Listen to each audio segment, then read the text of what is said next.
Halo sahabat, jangan lupa di like dan juga di subscribe serta tekan lonceng agar kalian tidak ketinggalan video-video dan informasi menarik lainnya. Terima kasih. Pastor Rain Sanepa, PR, Diakon Miki Koyongian, para suster, Bapak Ibu, Dewan Pastoral, Paroki,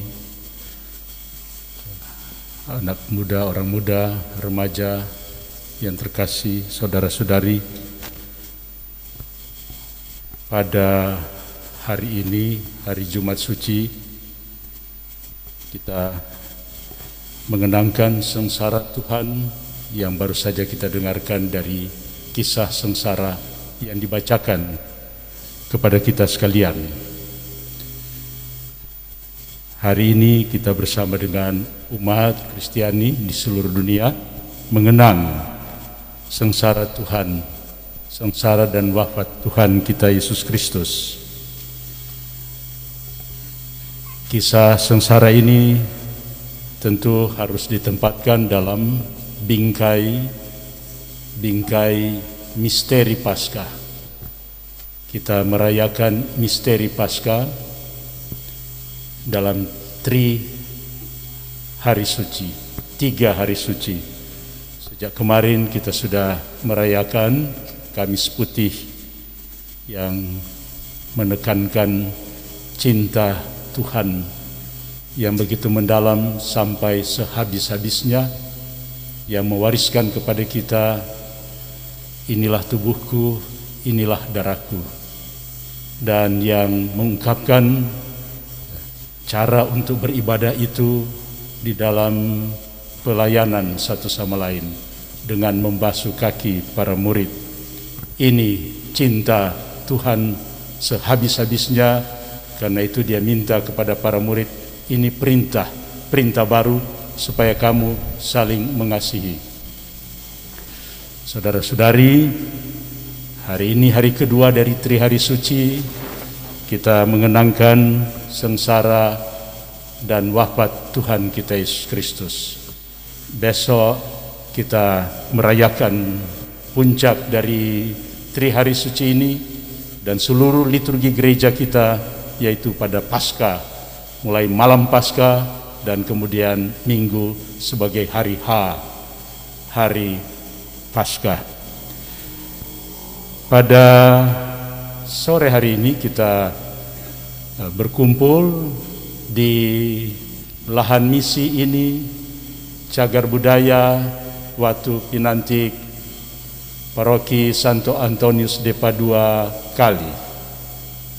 Saya lewat tadi di gereja, ternyata lagi persiapan untuk juga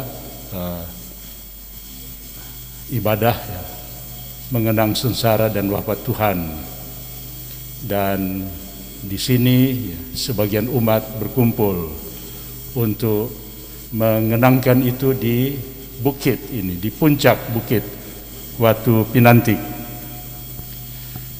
Dan ketika kita mulai tadi, ya, dibuka dengan hujan rintik-rintik sedikit, Kang. Ya, sebelumnya ada panas-panas, ya, hujan-hujan. Hujan-hujan sedikit, tapi sekarang matahari mulai bercahaya lagi. Ya. Sementara hujan-hujan itu, ya, saya ingat ya peristiwa Yesus wafat, kan kita tahu jam 3 itu. Alam, apa yang terjadi, alam sekitar ya berbicara, alam sekitar bereaksi ya, pada waktu itu, seperti kita dengarkan di dalam Injil, 4 Injil yang dikisahkan. Dan bukan hanya itu saja, tirai di bait Allah dikatakan terkoyak, terbelah dua, suatu tanda ya, tanda bahwa yang wafat ini bukan manusia biasa-biasa saja. Yang wafat ini Yesus ya, bersama, bukan hanya seperti kedua penyamun yang lain yang ada di kiri kanannya. Dan di dalam mengenang sengsara dan wafat Tuhan ini, kita mengungkapkan itu dengan ungkapan ini Jumat Suci. seperti kemarin Kamis Putih dan besok Sabtu Suci. Tapi juga ada ungkapan lain, ini Jumat Agung. Jumat Agung ya.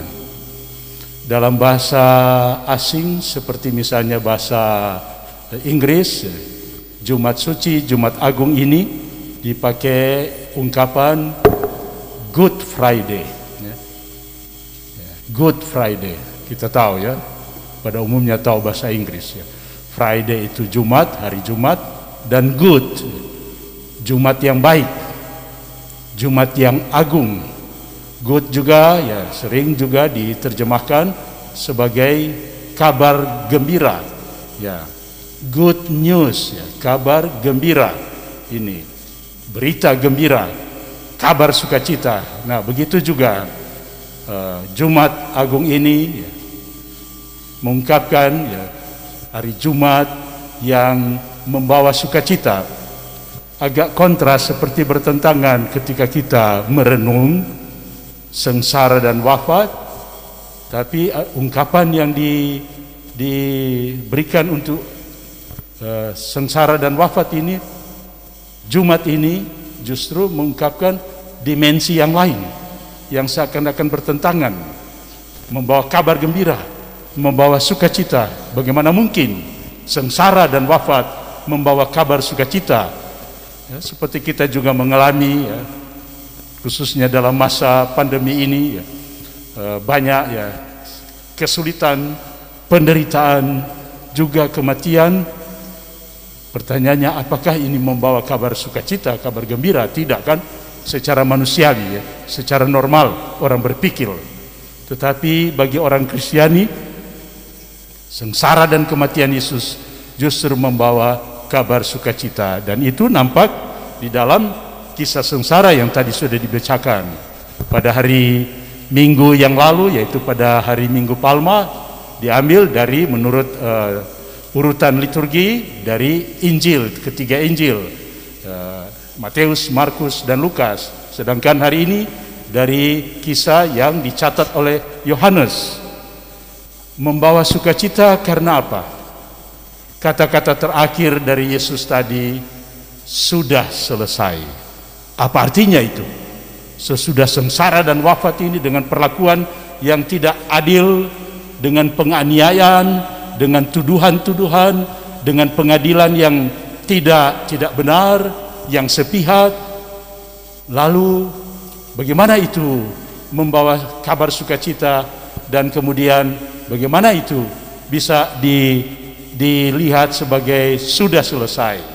Sudah selesai dalam arti misi Yesus, perutusan Yesus sudah terpenuhi. Terpenuhi atas cara bagaimana? Yaitu dengan pemberian diri, dengan cinta tanpa pamrih, cinta sampai sehabis-habisnya. Tentu kita harus melihat itu ya jauh sebelumnya ya, ketika antara lain Yohanes mengungkapkan, ini teks yang selalu saya kutip berkali-kali, begitu besar kasih Allah kepada dunia ini, Yohanes 3 ayat 16, sampai Allah mengutus anaknya yang tunggal supaya barang siapa percaya kepadanya akan beroleh hidup yang kekal. Ini cinta begitu besar dari Tuhan. Dia datang di tengah-tengah umat manusia menjadi sama dengan kita supaya bisa dilihat, bisa didengarkan, bisa disentuh, bisa dirasakan cinta Tuhan untuk menyelamatkan umat manusia. Luar biasa cinta kasih yang demikian. Dan itu Yesus laksanakan demi cintanya kepada Bapa, demi ketaatannya kepada Bapa yang mengutus dia, demi kesetiaannya. Kasih yang setia, cinta yang setia, cinta yang bukan hanya pada awal-awal berbunga-bunga, yang pada awal-awal menyenangkan, seperti mungkin di dalam kehidupan kita ya, di dalam kehidupan berkeluarga, di dalam kehidupan sebagai komunitas, sebagai satu persekutuan, pada awal menyenangkan, memberi semangat, orang antusias untuk membangun persaudaraan itu. Tetapi Cinta Tuhan itu setia sampai akhir. Inilah cinta yang memang luar biasa. Inilah cinta yang mengagumkan. Sampai hari ini kita saksikan itu lewat kitab suci, kita dengarkan tiap tahun. Bayangkan, sudah 2000 tahun 2020 tahun Masehi, sesudah Masehi kita masih merayakan.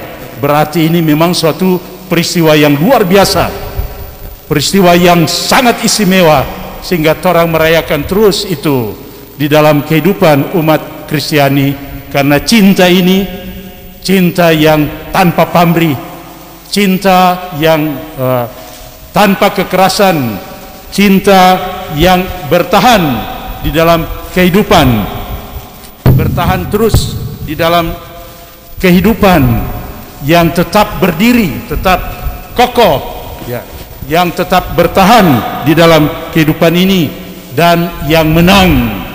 Karena itu Yesus mengatakan sudah selesai. Perutusannya terpenuhi. Itu bisa terpenuhi karena cinta. Tapi cinta yang bagaimana? Cinta yang setia sampai akhir, sampai mati di kayu salib. Saudara-saudara yang terkasih, karena itu lalu kita mengenang ini secara luar biasa. Dan liturgi pada hari ini mengungkapkan itu juga, supaya kita mengenang itu dalam ketenangan, dalam keheningan, tidak hura-hura, tidak dengan lagu-lagu yang meriah seperti kalau ada perayaan. Lebih keheningan supaya kita merasakan itu dalam di dalam hati. Kita tanamkan itu di dalam otak kita. Luar biasa pemberian diri Tuhan ini. Dan juga ditandai dengan warna merah. Bayangkan ya, kematian ditandai dengan warna merah, karena mengungkapkan ini cinta yang tulus itu membutuhkan, mengandaikan ada pengorbanan. Dan itu yang Yesus tunjukkan, sampai menderita sengsara, sampai dikorbankan di kayu salib. Tetapi dengan cara itu ia menyelamatkan dunia, ia menyelamatkan umat manusia. Saudara-saudari, mari kita mohon agar peristiwa kenangan akan sengsara dan wafat Tuhan kita Yesus Kristus ini membawa kepada kita suatu suasana hati sukacita, bersyukur. Terima kasih Tuhan pemberian dirimu. Terima kasih Tuhan atas segala sesuatu yang sudah dilakukan sampai selesai. Tuhan setia di dalam kehidupan kita, dan karena itu memberikan kepada kita inspirasi, ilham bagaimana kita memaknai hidup kita sehari-hari dalam persekutuan umat, atau di dalam gereja-gereja kecil, sel-sel kecil, yaitu gereja rumah tangga, supaya ini memberikan inspirasi bagi kita untuk setia satu sama lain, bersabar seperti Tuhan mengampuni kita dosa-dosa kita, memberikan inspirasi dan kemudian mendorong kita untuk melanjutkan perjalanan hidup kita. Dan kehadiran kita di sini di Watu Pinantik Cagar Budaya, lahan misi Cagar Budaya Watu Pinantik dari Paroki Santo Antonius de Padua kali ini justru merupakan juga suatu simbol perjalanan umat di sini atas rupa-rupa jasa dari generasi sebelumnya, dari kita yang telah menanamkan iman di dalam kehidupan kita. Kita syukuri semuanya itu. Dan mari kita memohon agar roh yang sama itu, Yesus mengatakan, ke dalam tanganmu kuserahkan rohku, nyawaku, agar dalam roh yang sama ini kita juga tetap melanjutkan perjalanan ini dengan menyerahkan diri kita, menyerahkan roh kita, nyawa kita, demi keselamatan bukan hanya diri kita sendiri, tapi umat yang ada di sini sekarang ini, tapi juga orang berpikir untuk generasi selanjutnya, seterusnya. Semoga demikian.